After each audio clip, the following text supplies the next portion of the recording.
ત્રીજા મુદ્દાની વાત કરીએ તો વિદેશ જવાની વધતી ઘેલછા હવે ઘણા પરિવારો માટે સપના નહીં પરંતુ દુઃખદ સ્વપ્ન સમાન સાબિત થઈ રહી છે।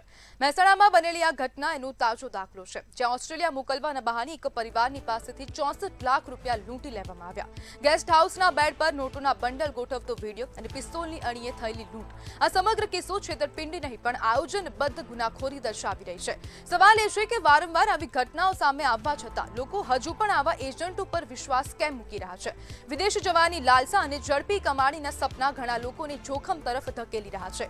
યોગ્ય ચકાસણી કર્યા વગર લાખો રૂપિયા સોંપી દેવાની વૃત્તિ ઠગો માટે સૌથી મોટી તક બની ગઈ છે। બીજી તરફ એજન્ટો પર કડક કાર્યવાહી અને મોનિટરિંગમાં ખામી પણ સ્પષ્ટ દેખાઈ રહી છે।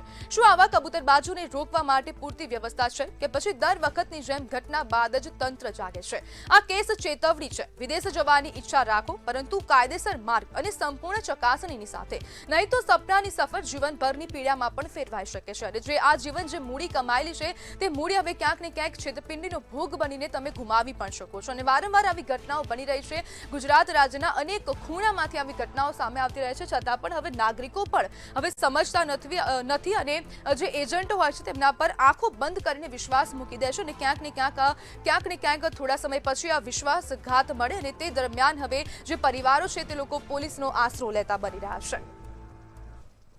અને આજ મુદ્દે આપણી સાથે ચર્ચા કરવા માટે એડવોકેટ દીપક બારોટ જોડાઈ ગયા છે। દીપકભાઈ, વિદેશ જવાની લાઈમાં છેતરપિંડીઓમાં સતત વધારો થઈ રહ્યો છે, શું કહેશો? જી ચોક્કસ, હું આપના માધ્યમથી કહેવા માંગીશ કે કોઈ પણ વસ્તુને ઈચ્છા શક્તિમાં વધારો એ આવા ગુના તરફ દોરી જતા હોય છે। અને અત્યારનું યુવાધન જો જોવામાં આવે તો અત્યારનું યુવાધન વિદેશ તરફ ભણી રહ્યું છે કે બધાને એક ક્રેઝ આવી ગયું છે કે ભાઈ વિદેશ જઈ અને સેટ થવું છે। દીપકભાઈ, કબૂતરબાજોની સામે કાયદો કેટલો કડક છે?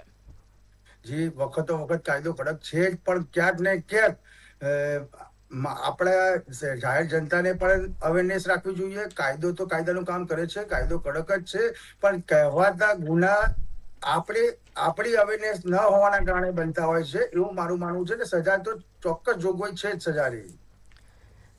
દીપકભાઈ, હવે જે એજન્ટો હોય છે તેમની ચકાસણી કેવી રીતના કરી શકાય?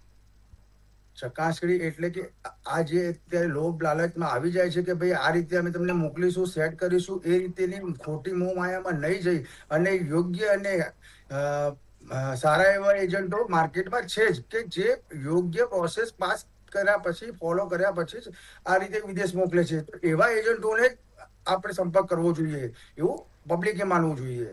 દીપકભાઈ, જે પ્રમાણેની સ્થિતિ છે તો જે પ્રમાણે આપ બી કહી રહ્યા છો કે ચોક્કસ એજન્ટોની ઉપર વિશ્વાસ રાખવો જોઈએ, તો આ બંને એક ખોટા એજન્ટમાં અને સાચા એજન્ટમાં કેવી રીતે વચ્ચેનો તફાવત કેવો છે?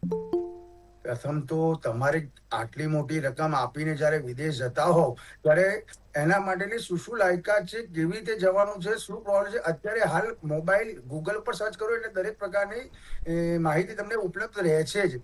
એવા સંજોગોમાં તમે સાચા ખોટા શું છે એ તમારે જાતે જ નક્કી કરવાનું હોય છે। અને એક બીજા કોઈ વ્યક્તિઓ આપણા સર્કલના ગયેલા હોય એમના અનુભવથી પણ તમને ખબર પડે છે કે આ એજન્ટ સાચા છે કે ખોટા છે। દીપકભાઈ, આ જે એજન્ટો હોય છે તેમનું રજીસ્ટ્રેશન થતું હોય છે કે કેમ?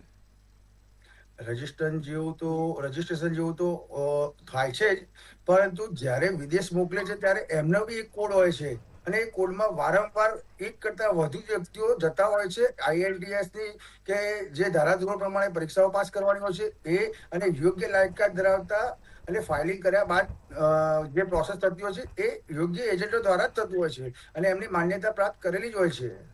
જી બિલકુલ દીપકભાઈ, જોડાવા બદલ આપનો આભાર।